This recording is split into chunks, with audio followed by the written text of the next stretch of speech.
Halo Sobat Cendekia sekalian, apa kabar? Kita bertemu lagi di video terbaru dari channel Cendekia Financial Center atau channel CFC. Di mana di video kali ini saya akan mengulas ya satu investasi yang tentunya kita semua sudah tahu merupakan investasi yang dijamin negara. Oleh karena itu juga termasuk investasi yang paling aman jika kita memutuskan untuk berinvestasi di pasar modal Indonesia, yaitu obligasi. Dan tentu saja kalau dijamin pemerintah berarti kita sedang berbicara tentang obligasi pemerintah, yaitu sukuk retail.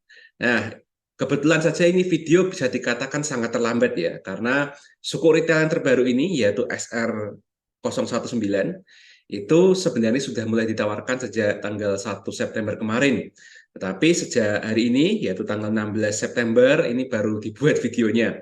Ya, sementara deadline-nya itu tinggal 4 hari lagi, yaitu tanggal 20 September. Jadi, ya, mungkin memang video ini sangat terlambat, tapi saya pikir tidak apa-apalah, tetap saja kita buat videonya, karena siapa tahu masih ada yang belum memutuskan untuk membeli produk ini, belum memahami produk obligasi pemerintah itu seperti apa, dan baru akan mulai mencari-cari infonya. Ya, jadi mari kita pelajari ya untuk SR019 ini. Baik, kalau saya sedikit berbeda ya dengan video-video saya yang sebelumnya, bahwa saya mungkin sekarang kan lebih banyak ya, lebih banyak langsung menggunakan model penjelasan yang mengambil sumber-sumber secara sekunder, tapi langsung ya, tidak dalam format PowerPoint. Nah, karena kita akan berbicara terkait dengan suku retail ya, ini adalah surat berharga negara, dijamin negara, maka kita sumber utamanya untuk informasi pasti dari website Kementerian Keuangan Republik Indonesia. Ya, jadi di sini kita bisa lihat ya bahwa ini tampilannya, tampilan website Kementerian Keuangan tapi di submenu suku retail ya. Dan ini kita sudah mencapai seri ke-19 ya untuk suku retail. Jadi memang sejarahnya sangat panjang nih suku retail ini. Ya, dan ini kita bisa lihat di sini ada 15 tahun suku negara mengisi kemerdekaan Indonesia. Berarti kurang lebih sudah 15 tahun ya. Jadi 19 seri suku retail itu sudah melanglang buana ya di sistem perekonomian negara kita itu selama 15 tahun. Dan namanya aja suku ya. Berarti ini pada dasarnya itu diharapkan merupakan sumber pembiayaan negara yang berbasis ekonomi syariah. Ya, dan di sini kita lihat ya, suku negara retail itu adalah produk investasi syariah yang ditawarkan oleh pemerintah kepada individu warga negara Indonesia sebagai pilihan investasi yang aman, mudah terjangkau, dan menguntungkan. Ya, jadi untuk yang belum tahu ya bahwa yang namanya SBN ya itu terutama 4 seri termasuk SR ini itu bisa dibeli di beberapa rekanan ya, nanti akan disebutkan beberapa di antaranya itu minimal cukup 1 juta rupiah. Ya, jadi zaman sudah berbeda. Dulu zaman saya waktu pertama kali mengenal pasar modal itu minimal kalau mau beli obligasi negara maupun obligasi korporat ya itu butuh 100 juta. Terus kemudian lama-lama turun jadi 50 juta dan sekarang masyarakat ya yang modalnya kecil sekalipun itu bisa menabung ya menabung di investasi semacam ini 1 juta rupiah minimal. Dan kalau kita lihat karakteristik suku retailnya itu sama ya dengan yang lainnya ya, bahwa ini untuk individu warga negara Indonesia. Jadi yang boleh membeli itu hanya yang terbukti sebagai warga negara Indonesia dan perseorangan, karena ada kata-kata retail. Ya, seperti itu. Jadi ini juga alasan ya mengapa dalam ya 4 tahun sampai 8 tahun terakhir ini itu porsi utang pemerintah ya totalnya ya terhadap GDP kalau mau dirunut sumbernya dari mana itu kebanyakan ya mayoritas itu sumbernya sudah berasal dari masyarakat Indonesia sendiri, bukan utang luar negeri. Ya, ini salah satu strategi pemerintah ya untuk menjaga tingkat risiko dari utangnya sendiri. Nah, kemudian pengalaman investasi dengan prinsip syariah, ya, kemudian pemesanan mulai dari 1 juta, seperti yang sudah saya bilang tadi. Dan untuk tenornya, tenor itu untuk yang belum tahu, tenor itu adalah jatuh tempo. Jadi kita investasi ya di surat berharga negara ini semacam kita tanda tangan kontrak. Nah, kontraknya itu sendiri selesai berapa lama dan kemudian uang itu kembali. Jadi prinsip surat utang atau obligasi itu seperti itu. Ya. Tenornya ada dua ya, yaitu tenor 3 tahun dinamakan dengan SR019T3 dan 5 tahun dinamakan dengan SR019T5.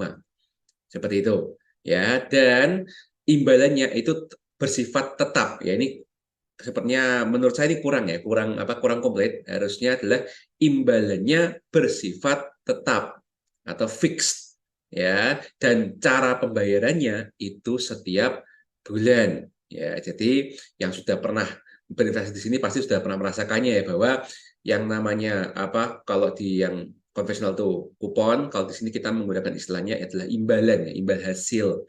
Itu pasti akan ditransfer oleh Kementerian Keuangan ke rekening bank kustodian kita. Tergantung kita pakai kanal apa ya, melalui bankah atau melalui agen penjual efek reksadana yang juga menjual obligasi atau menjual atau membeli lewat fintech peer to peer lending biasanya ada juga. Dan kemudian salah satu sifat yang mungkin perlu diketahui adalah ini dapat diperdagangkan di pasar sekunder antar investor domestik. Jadi kalau misalnya ya by mistakes dalam artian tuh ada sebuah kesalahan dalam perencanaan keuangan Anda, ternyata Anda investasi 1 juta di sini, tapi kemudian waduh sebenarnya tiba-tiba ada kebutuhan mendesak ya, mungkin ada yang sakit atau mungkin untuk biaya pendidikan anak gitu misalnya ya, waduh ini harus dicairkan, bisa nggak dicairkan? Bisa ya, istilahnya bukan dicairkan ya, tapi dijual ke investor lain melalui mekanisme pasar sekunder. Ya, jadi seperti itu. Ya, tapi kalau buat yang belum tahu resikonya dapat diperdagangkan di pasar sekunder itu apa, maka saya perlu tekankan ya bahwa kalau misalnya ya Anda berinvestasi dengan menggunakan uang panas ya, bukan uang dingin di sini, dan Anda lagi BU dan Anda harus menjualnya ke investor lain, maka ada resiko di mana jangan-jangan ya yang terjadi adalah kita akan mendapatkan uang yang awalnya itu harusnya utuh itu menjadi kurang ya, entah karena spread ya, biaya beli dan biaya jual itu berbeda ya, atau entah karena memang kondisi makroekonomi Indonesia itu menekan Bank Indonesia untuk menjaga suku bunga tinggi atau bahkan menaikkan suku bunga sehingga harga pasar obligasi itu biasanya turun. Mungkin ini agak ribet ya, tapi memang saran terbaik ketika akan investasi di surat utang atau surat berharga negara semacam ini memang lebih baik pakai uang dingin. Minimal 1 juta ya, artinya selama 3 tahun, 5 tahun memang 1 juta ini memang tidak ada rencana apa-apa ya, supaya kita ya pada dasarnya ya kalau tidak mau terhindar kita tidak mau kena resiko naik turun harga obligasi di pasar sekunder ya sudah ya, kita pegang saja obligasi ini sampai jauh tempo, kemudian uang kembali sesuai dengan kontrak, seperti itu saja ya mitigasi resikonya. Oke, jadi apa sebenarnya manfaat dari investasi kita ya untuk kemandirian bangsa? Katanya ya, yaitu pemerintah menaruh kesempatan secara langsung kepada warga negara Indonesia untuk mendukung pembangunan nasional. Jadi ya setiap rupiah yang datang dari masyarakat ya, datang dari kita para investornya ya ke negara atau kita mungkin lebih tahunya APBN ya, itu nanti akan digunakan untuk proyek-proyek pembangunan nasional. Nah, kalau dari sini kita lihat membiayai pembangunan infrastruktur ya, yang menjadi investasi itu merekat kejalinan kebangsaan menuju bangsa yang mandiri. Yaitu emang jargon dari pemerintahan Presiden Joko Widodo ya, dari tahun 2014 sampai dengan 2024 nanti memang istilahnya infrastruktur itu dikebut. Jadi jangan heran kalau investasi kita di SBN apapun jenisnya, konvensional maupun syariah, itu memang fokusnya itu untuk infrastruktur. Tetapi memang infrastrukturnya itu terkadang berbeda-beda. Ya, ada berbasis lingkungan hidup, ya, ada yang berbasis mungkin termasuk dengan hilirisasi. Nah, nanti kita lihat ya kesesuaian syariahnya seperti apa dan proyek-proyek yang dikembangkan itu apa, ya. Nah, kalau kita lihat di sini kesesuaian syariah suku retail ya, kalau berdasarkan penjelasan website ini itu tidak mengandung unsur masyir judi ya. Tadi sudah saya sebutkan ya bahwa ya kuponnya fix ya, imbal hasilnya fix. Kalau memang tidak mau terpapar dengan resiko fluktuasi harga pasar, ya sudah, tinggal pegang saja sampai jatuh tempo. Nah, itu kan adalah sebuah langkah yang logis, masuk akal, tidak berjudi. Ya, kalau ada cara yang mudah, ngapain mikir cara yang susah? Ya, kalau ada cara yang pasti, ngapain mengusahakan cara yang tidak pasti? Ya, terus tidak ada unsur garar ya atau ketidakjelasan dan riba atau usuri, serta telah dinyatakan sesuai syariah oleh Dewan Syariah Nasional Majelis Ulama Indonesia atau DSN MUI. Ya, kemudian struktur akad yang dipakai itu adalah ijarah asset to be list, ya, ijarah asset to be list. Nah, mungkin kalau ada yang belum tahu ya, asset to be list itu maksudnya adalah pemerintah akan membangun sebuah aset yaitu infrastruktur sendiri yang kemudian itu nanti bisa dileasingkan atau bisa disewakan atau mungkin bisa dimonetisasi. Paling gampang adalah jalan tol, yaitu paling gampang ya contohnya ya. Tuh. Nah, kemudian dari hasil penerbitan itu akan digunakan untuk kegiatan investasi berupa pembelian hak manfaat barang milik negara untuk disewakan kepada pemerintah. Jadi ada dua, ternyata dua ya, ada dua. Yang pertama adalah nanti Kementerian Keuangan itu akan membeli hak manfaat barang milik negara dan kemudian akan disewakan ke pemerintah. Seperti itu. Serta pengadaan proyek untuk disewakan kepada pemerintah juga. Ya, jadi melihat manfaat dan membeli serta pengadaan proyek. Dan imbalan yang kita terima itu ya, yang setiap bulan sekali itu sebenarnya berasal dari keuntungan hasil kegiatan investasi tersebut, yaitu leasing sebenarnya sih istilahnya ya. Kita beli, kemudian istilahnya kita beli barang dengan pembiayaan ini, terus kemudian kita sewakan ke orang lain. Nah, di mana kita dan orang lain tersebut punya hubungan yang erat, hubungan yang kita tuh sudah memang berikhtiar untuk saling menguntungkan. Ya, tentu saja lah ya, Kementerian Keuangan dan pemerintah itu harus saling menguntungkan, sehingga imbalan yang ada itu bukan datang dari hasil kerugian dari orang lain. Itu yang diharapkan ya dari skema ini. Oke, terus kemudian keuntungan berinvestasinya, ya pasti ya pokok dan imbalan dijamin oleh negara.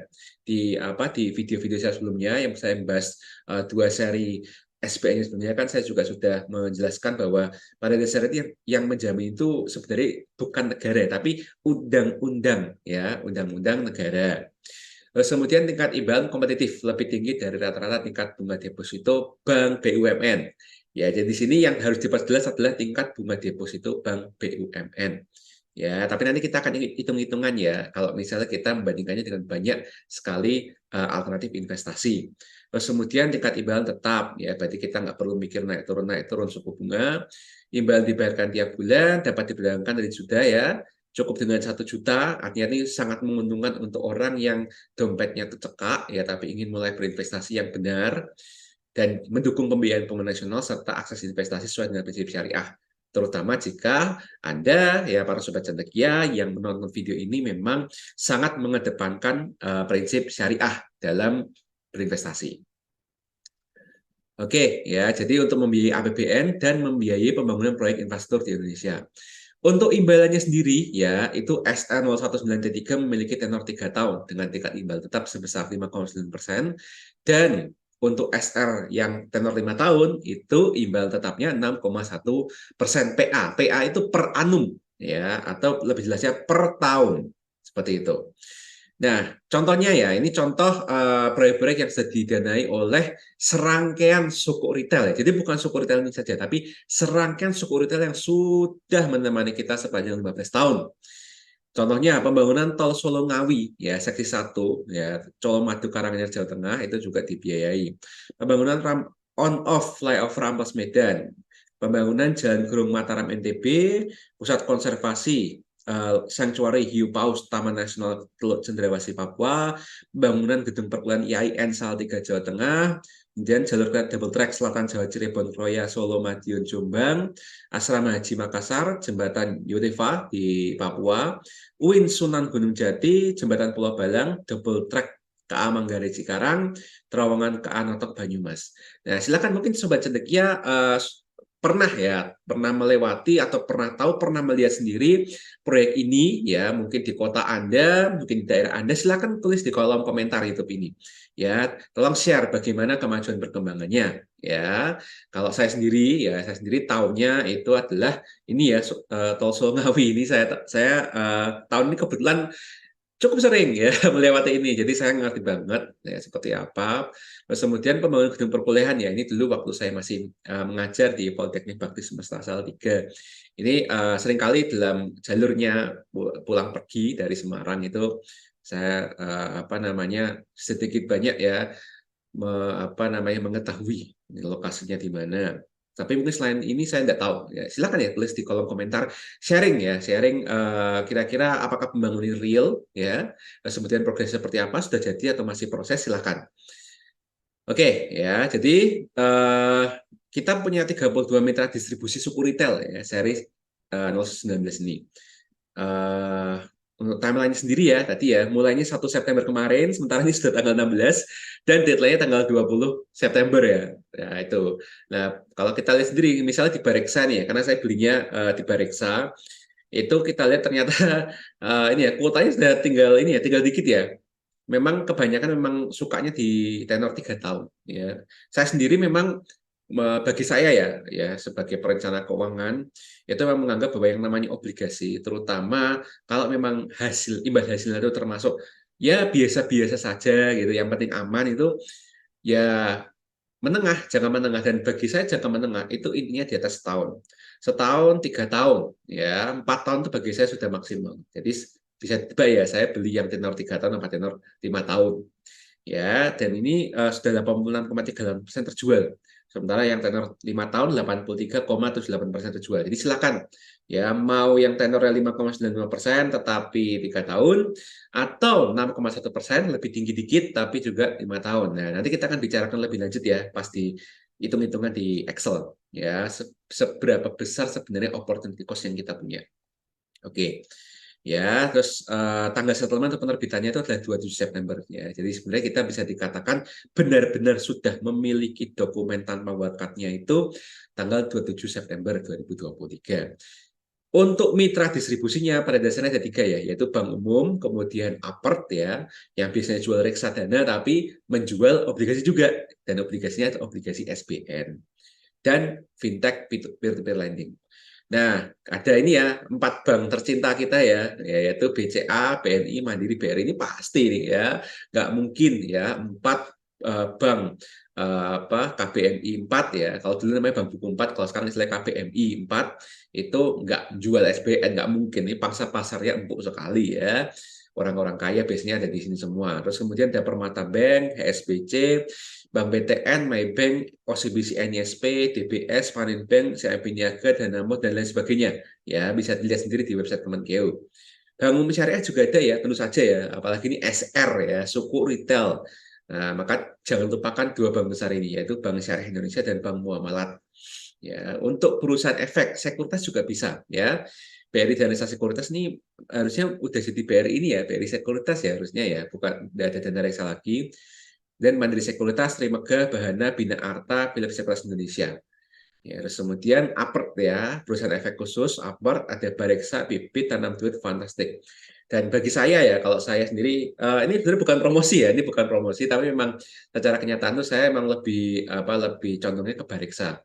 Satu, karena itu lebih simpel ya. Para sobat cendekia mungkin kalau sudah ngerti, sudah pernah membedakan cara pembelian di bank dengan cara pembelian di perusahaan efek atau perusahaan efek khusus kayak Apert ini, pasti nanti akan milihnya lebih ke arah ini ya, entah Bareksa atau Bibit ya. Kadang ada juga Tanam Duit, Fantastik. Kenapa? Karena kalau saya ya itu karena fee ya. Kalau di banyak bank-bank seperti ini itu ya namanya aja bank sangat terpercaya ya, dibandingkan dengan ini yang mungkin baru ya 10 tahun belum ada gitu ya di Indonesia. Tetapi kalau kita lihat di sini ya, itu fee-nya tuh bisa sampai 1%. Jadi kalau kita misalnya invest 100 juta, bayangkan aja 1%-nya diambil dari kamu. Ya, itu kan akan mengurangi investasi kita gitu loh. Ya, jadi 99 juta itu bersihnya seperti itu. Nah, kalau mau apa namanya? invest yang pas 100 juta, berarti kita harus menyiapkan uang 101 juta, seperti itu. Itu ya, makanya saya lebih suka investasi di tempat apart seperti ini. Dan saya ya karena sebagai minimalisir resiko, saya memilihnya di Bareksa. Ya, alasannya simpel ya, karena ini sudah hampir 10 tahun ya, lebih kayak ya ada di Indonesia, dan ya masih hidup-hidup aja, makin besar gitu. Ya, kemudian kalau mau di peer-to-peer lending bisa ya.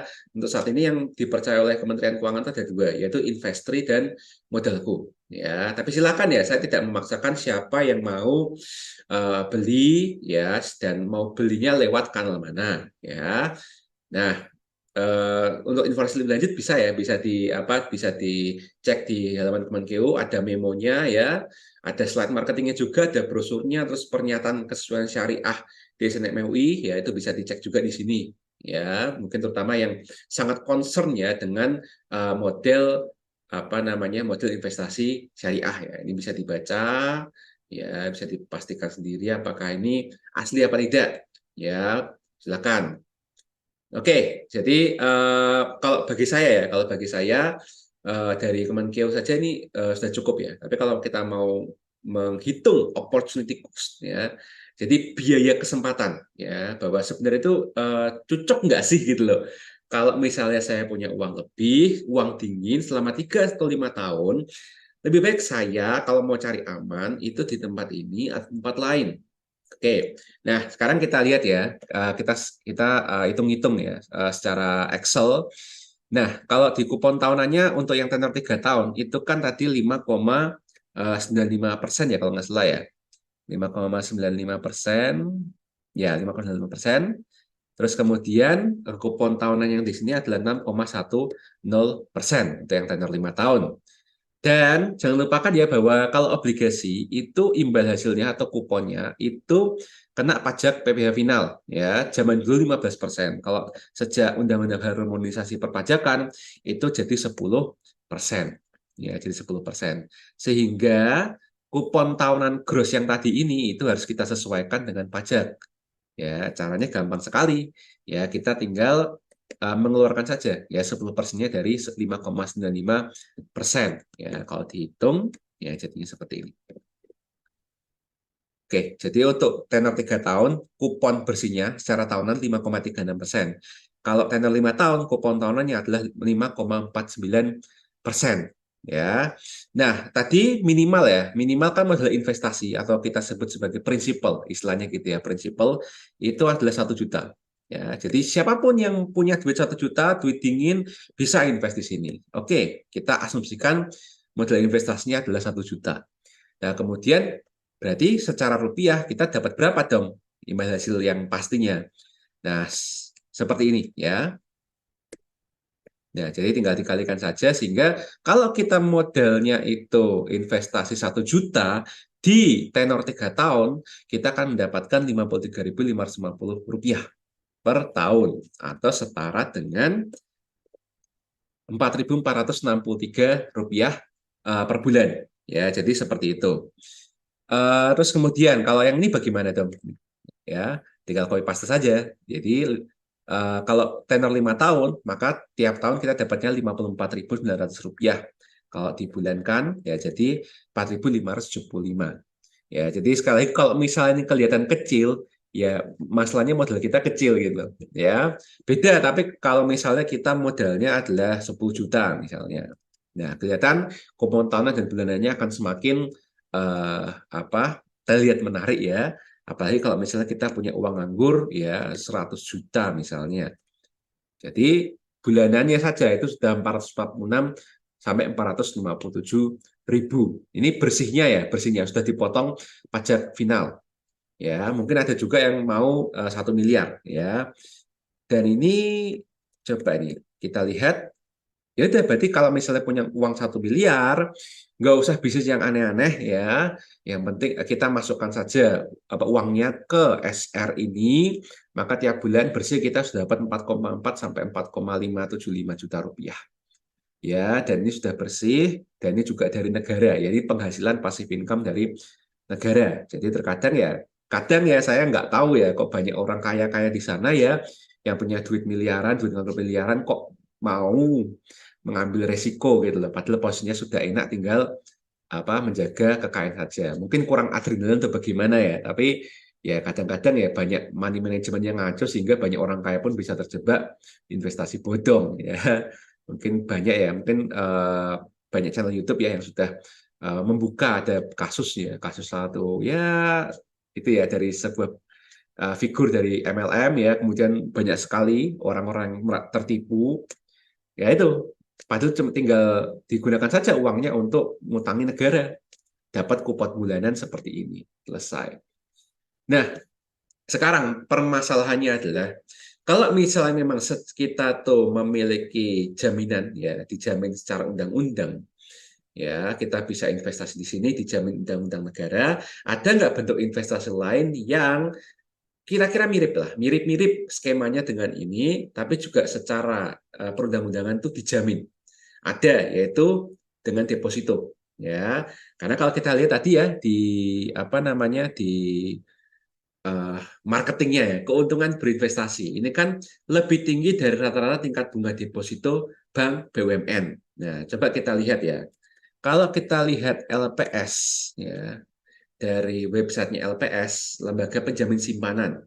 Ya, jadi tingkat bunga penjaminan simpanan ya itu ada dua, yaitu bank umum dan bank BPR. Ya, bank umum itu ada yang dalam IDR dan dalam falas. Sementara BPR itu biasanya cuma dalam IDR atau rupiah.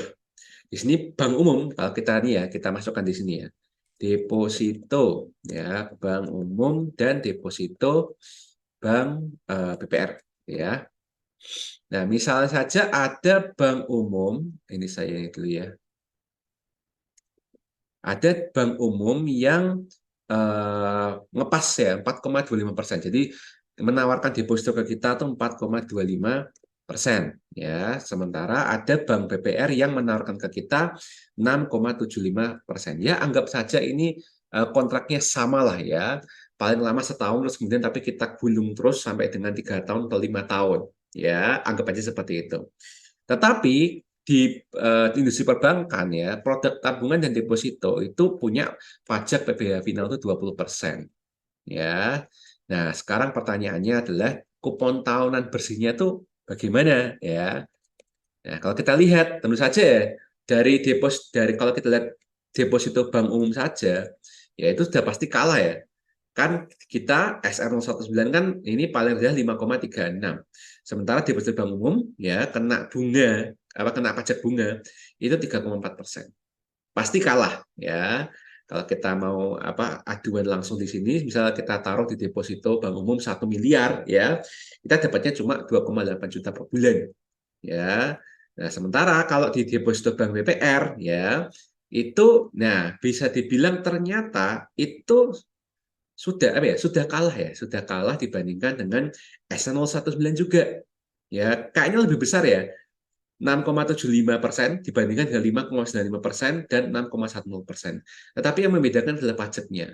Semakin sedikit kita membayar pajak, ya maka pada dasarnya ya secara bersih kita menang, ya. Apalagi ini membayar pajak lebih sedikitnya itu memang sesuai dengan peraturan undang-undang. Nah, kalau mau dirupiahkan boleh, ya. Kita hitung. Nah, kalau kita lihat berarti di sini ya sedikit ada selisih ya, sedikit ada selisih jika dibandingkan dengan SR19 yang tenor 5 tahun. Ya, tapi bedanya adalah kalau SR19 ini ya SR19 ini itu dijamin oleh undang-undang yang terbitkan oleh pemerintah atau bahasa gampangnya adalah dijamin oleh negara, yaitu bahasa marketingnya. Sementara untuk deposito ya itu yang menjamin ya itu adalah LPS ya. Jadi beda ya, adalah LPS. Nah, LPS sendiri ya pada dasarnya itu tidak menjamin semuanya ya. Tidak menjamin semuanya karena di sini ada batas 1,8 miliar. Jadi kalau misalnya ada orang kaya banget mau invest, bingung mau di SR atau deposito, ya secara skema penjaminan ya gagal bayar itu memang lebih baik SR saja. Karena deposito bank BPR itu yang menjamin adalah LPS, itu adalah lembaga. Dan lembaga itu secara kasta itu pasti di bawahnya undang-undang. Seperti itu. Ya memang itu perwujudan undang-undang kan, undang-undang penjaminan. Tetapi lebih baik mana? Dijamin negara langsung oleh undang-undang langsung atau dijamin oleh lembaga yang merupakan perwujudan dari undang-undang. Nah, seperti itu. Ya, tapi setiap keputusan investasi itu saya serahkan kepada sobat cendekia sekalian. Ya, tergantung apakah kalian punya dana minimal 1 juta atau tidak. Ya, mungkin saja kalian bisa memilih SR19 ini. Kalau misal dananya cekak, tetap mau investasi, ya saran saya selalu kembali ke reksadana. Apalagi reksadana yang seperti pasar uang ataupun reksadana pendapatan tetap. Ya, seperti itu. Nah, akhir kata ya dari saya ya bahwa saya sendiri dalam membeli ini juga saya memperhitungkan apakah ada promo ya, karena kita semua suka promo ya, promo cashback. Walaupun sekecil apapun itu kalau ada promo cashback itu lebih rasanya baik lah istilahnya gitu. Nah di sini ya itu biasanya saya pakai Tokopedia ya. Jadi kalau saya pesan di Bareksa kemarin itu saya belinya itu memilih pembayaran itu lewat Tokopedia. Nah, dari Tokopedia ya sebaiknya membayar lewat versi HP ya. Karena ada ini ya, ada kode promo ini yaitu GoPay Pajak dan ini hanya bisa dipakai di versi aplikasi HP-nya. Ya. Dan ini kemarin ya, kemarin belum lama ini itu masih bisa dipakai ya. Cashback-nya itu sebesar 25.000. Jadi misalnya pesan di Bareksa memilih pembayarannya lewat Tokopedia, tapi nanti metode pembayarannya lewat Tokopedia itu lewat GoPay ya. Dan itu minimal harus membeli sebesar 3 juta. Jadi kita modal investasi 3 juta minimal untuk bisa memaksimumkan skema promo dari Tokopedia dan Gojek ya, atau kita sebut sebagai GoTo ya. Seperti itu. Ya, jadi itu sedikit ini ya, sedikit insight dari saya. Jika misalnya ada yang merasa semakin mantap untuk membeli produk SR19, silakan ya, keputusan ada di tangan Anda. Dan apabila misalnya Anda juga tidak apa serak ya, tetap tidak serak, enggak lah, masa ngutangin pemerintah gitu loh, dan lain sebagainya, itu juga pilihan Anda ya, karena juga masih banyak skema-skema investasi lain yang mungkin memang cocok dengan Anda. Ya, tidak ada paksaan di sini, yang ada adalah kesempatan. Tinggal kalau Anda masih yakin, silakan beli, kalau tidak yakin jangan beli. Ya, sesimpel itu. Baik, itu saja. Jika video ini bermanfaat, silakan like video ini, kemudian tekan tombol subscribe dan follow channel ini untuk mendapatkan notifikasi video-video terbaru dari Cendekia Financial Center. Akhir kata, terima kasih telah menonton video ini. Kita akan bertemu lagi di video lain ya di yang akan datang. Cerdas keuanganmu, merdeka finansialmu. Sampai jumpa.